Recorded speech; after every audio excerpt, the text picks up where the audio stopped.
This is Thu here at NAMM, and this is EnterTalk Radio's PitBull audio gear preview. And we have here Sean for Eiosis. Is that how you say it, Eiosis? Eiosis. I'm sorry about that, Eiosis. And let's hear a little bit about your product, something about de-essing and sibilance. This is the E squared D2 or E squared De-esser, right? And this is the next evolution of the de-esser.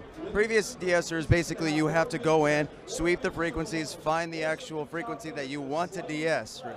And it gets a little cumbersome because sometimes the frequency is higher depending on the word you're saying, maybe it's lower.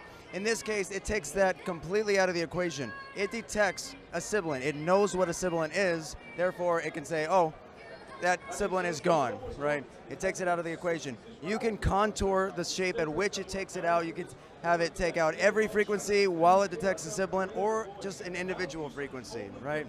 You can have it take out specific resonating frequencies. You can smooth it out, so only when there's sibilant sounds, or is it adding a subtle amount of saturation to smooth everything out anytime somebody's saying something. Any S or T, absolutely. No, that's really great. Sometimes it's really rough to go back in there and try to smooth things out on your own manually. Yes, that's fantastic. Is there a demonstration here? I can show you, yes, absolutely. So, if we're looking at this, I'm going to start from scratch. I'm going to start from the beginning so you see exactly what you see when you first start this plugin up. So, up top here, you see the blue, which is showing you anything that it's being said. You can see everything. So now, as soon as I start to bring the sensitivity up, once again, I said it knows what a sibilant sounds like, so it immediately starts to detect these orange areas that are considered S's or T's or any of the hard sibilant sounds, right? The more I turn this up, the more it detects those frequencies, those sounds that it makes. I can control how much it's taking out directly with this amount knob, right? The amount, and you can see this, the white on the right side, how much it's taking out. So if I crank this all the way up, you can see that it's taking out up to about 6 decibels, right? So, you know, you want to kind of pick an area that's good for your sound. 6 decibels might be too much, it might be too little, in which case you can actually grab this red slider and move it down even further, and now it's getting about 9 decibels, or move it up even further, and now it's getting about less than 6 right now.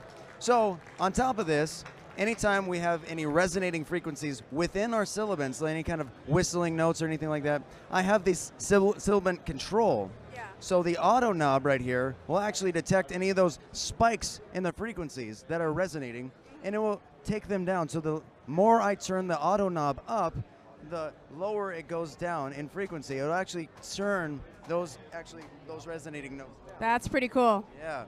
On top of that, anytime it detects any of these sibilants as well, this smooth knob will take any of those harsh characteristics that a sibilant has, and it'll smooth it out. It'll add a subtle amount of saturation to the mix. Once again, only when it's detecting these sibilants. It'll smooth out any of those harsh sounds, right? That's really cool, Sean. I think this is all the time that we have for here. However, I'd love to know, how much would a product like this run for? Okay, when it comes out in Q2 of this year, it's going to run for $99 for the introductory price. Afterwards, it's going to go up to $149.